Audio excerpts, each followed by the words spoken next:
Sábado Verde, radio y podcast, en la radio pública de la ciudad de Buenos Aires.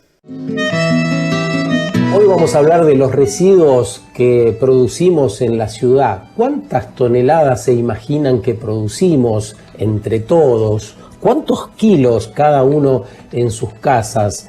Hablábamos hace un rato de educación y esto tiene que ver con la educación que tenemos, con la educación o los aprendizajes colectivos que vamos desarrollando. Y lo vamos a hacer con Tamara Rola, que es especialista del programa Escuelas Verdes del Ministerio de Educación de la ciudad. ¿Cómo estás, Tamara? Buen día. Hola, Sergio, buen día para todos y todas que están escuchando. Estabas comentando cuántos kilos o toneladas generamos por día en la ciudad. En este caso, ahora aproximadamente se están generando 7.300 toneladas de residuos diarios. Pero esto no siempre fue así. Nosotros hoy queríamos proponer también repasar un poco qué fue lo que pasó con los residuos y cómo fue acompañando el cambio también de la ciudad y cómo fue cambiando esa generación de residuos. Para eso primero tenemos que pensar en periodos, y podemos dividirlo en distintas etapas. La primera se señala, muchas de estas cosas que yo voy a contar, en realidad si uno se pone a pensar, algunas cosas las podemos reconocer, ¿sí? Por ejemplo, la quema, ahora lo vamos a detallar. Pero digamos, lo primero es la ciudad colonial, ¿sí? Y ahí, ¿qué se hacía? La basura simplemente se arrojaba, ¿dónde se imaginan? Y ¿qué tal, Cruz? Te saluda. Yo me imagino o a las afueras de la ciudad o sí, donde hay cauces de agua. Perfecto. En la calle también, ¿no? En la calle, perfecto. Sí, primero, de hecho, más que en las afueras, primero fue incluso dentro de la ciudad, donde había un hueco, donde había un arroyo, un terreno baldío. Esa etapa, esa primera etapa que es desde la primera fundación hasta 1860 más o menos, justamente se caracteriza por eso. Y que era bastante difícil de controlar, se empezaron a dar ciertas epidemias y esos lugares eran focos de contaminación. Hay que Además, pensar que... Tamara, sí, permitime, hay que pensar también cuál era la basura de entonces. Exacto. Eran muchas míseras, mucho residuo de esa naturaleza, ¿no? Exacto, mucho resto animal. Bueno, después obviamente con las epidemias se fueron sumando otras cosas como restos de ropa y demás. Pero obviamente que la basura era muy distinta a lo que nosotros conocemos hoy por hoy. Después de eso empezó un poco esto que mencionaba Cruz, de llevar un poco más hacia las afueras de la ciudad.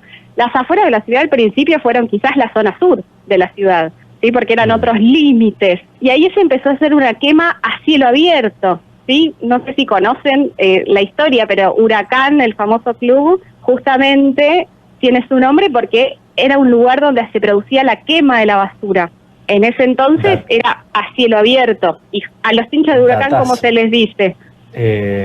Los quemeros. Los quemeros, justamente. ¿Cómo se nota que no sé de fútbol? Che, no sé de basura, no sé de fútbol.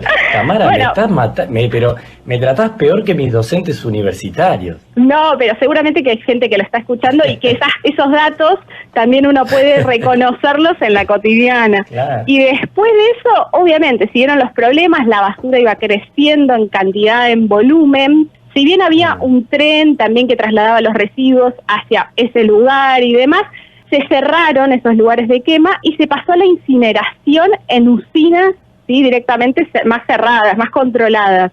Y esas, por ejemplo, había una en Chacarita, en Pompeya, en Bajo Flores. Ahí ya hablamos de más residuos, ¿sí? Más volumen. Y también ahí ya se empieza a tener conciencia de la separación, porque antes de mandar a quemar, sí, ya había personas trabajando y recuperando ciertos materiales, sí, que servían. Después, a partir de 1977, ya se estableció el relleno sanitario, que es el SEAMSE.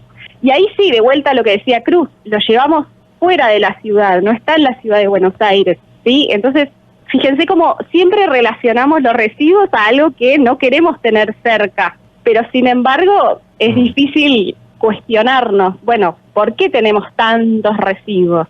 Ese relleno sanitario sigue al día de hoy, seguimos enviando estas 7.300 toneladas que yo dije al principio, la mayoría se siguen enviando a ese relleno sanitario, pero a partir del Ahora, 2000... Sí. De estos residuos, Tamara, como para entender, ¿viste? Sobre estas 7.000 toneladas, más de 7.000 toneladas, tenemos de todo. ¿También hay residuos, por ejemplo, de poda o de construcciones de la ciudad o es todo domiciliario? Sí, en realidad hay en la ciudad un centro de reciclaje que ahora, justamente iba a decir esto, que en el 2005 se crea la ley de basura cero, que el objetivo principal es reducir la cantidad de residuos que nosotros llevamos al relleno sanitario. Esto es en el 2005.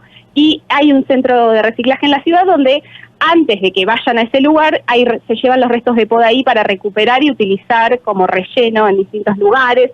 También los de la construcción, ¿sí? También se tratan en ese centro de reciclaje. Entonces, la historia nos demuestra que siempre los residuos justamente los alejamos, no los queremos ver, los tapamos, pero que hoy por hoy cada vez más es un problema y que algo tenemos que hacer. Por eso esta ley, lo que nos, digamos, el objetivo principal es disminuir lo que enviamos. ¿Y cómo lo disminuimos? Con dos cosas fundamentales. Una es reduciendo la producción de los residuos, ¿sí? En la conciencia al momento del consumo. Y la otra es con la separación de los residuos, algo que venimos insistiendo un montón, porque casi la mitad de lo que generamos son residuos que se pueden reciclar hoy por hoy, ¿sí? Por eso es interesante también, cuando pensamos en los residuos, pensar que a lo largo de la historia siempre se pudo recuperar una parte, y bueno, está también en nosotros tener esa conciencia, ¿sí? Con esto que decimos siempre. Los residuos reciclables los repasamos. ¿Cuáles son los que tenemos hoy por hoy a mano? Y a mano tenemos papel, distintos tipos de plástico. Perfecto. Tenemos plásticos de un solo uso, tenemos el PET, que son de las botellas que por ahí de bebidas que consumimos más a menudo. Tenemos también, cuando se nos desperdicia la ropa y ya no tiene vuelta atrás, tenemos esos residuos textiles también, tenemos los domiciliarios de los alimentos, húmedos y secos. Exacto, sí. Los reciclables son el papel, el cartón, el vidrio y el metal, también el telgopor, que es un tipo de plástico. Y como dicen ustedes, hoy por hoy también podemos incorporar esto de separar los residuos húmedos, que son los residuos orgánicos, y poder hacer una compostera quizás domiciliaria. Entonces, así, de esa manera, nosotros, es muy importante el rol que tiene cada una de las personas que estamos habitando esta ciudad, porque de esa manera, separando los residuos, estamos evitando que sigan llegando a ese relleno sanitario que, bueno, obviamente tiene una capacidad de volumen. Claro. Sí, pero es interesante también en la historia cómo no es algo nuevo la separación de los residuos. Cuando yo empecé a trabajar un poco con esto, incluso le pregunté a mi abuela tiene 86 años, ¿qué hacías, abuela, con los residuos? Y ella me contaba que naturalmente los separaba. El vidrio se lo vendía al botellero que pasaba, lo orgánico quizás lo enterraba en el fondo, ya estaba en Lugano, y bueno, obviamente no había plástico, ¿no? Por supuesto. También otra cosa que uno puede indagar en la gente que lo rodea es el tema, no sé si ustedes conocen los edificios viejos que hay en la ciudad. En algunos hay un cuarto de basura que antes, ¿qué era? Incinerador. Exacto, porque en esa etapa donde había usinas, no solo había usinas municipales, sino que también había incineradores en cada uno de los edificios. Y cada edificio quemaba su propia basura. Es algo muy particular y que hay gente que todavía recuerda o vive todavía en un edificio que tiene un incinerador individual. Obviamente que ya no está en uso. Ya no funciona, por suerte. Tamara, estamos cerrando. Lo que nos queda básicamente es que lo central es producir menos basura, elegir de otro modo y tener en cuenta que todo eso después va a un relleno. Todavía estamos separando poco en la ciudad de Buenos Aires, la verdad que debiéramos aspirar a separar mucho más, así que hay un gran trabajo por delante. Gracias por los datos y por el incentivo a seguir trabajando en esto, ¿no? Por favor, que tengan muy buen día. Tamara Rola es especialista del programa de Escuelas Verdes del Ministerio de Educación de la ciudad. Sábado Verde, radio y podcast, en la radio pública de la ciudad de Buenos Aires.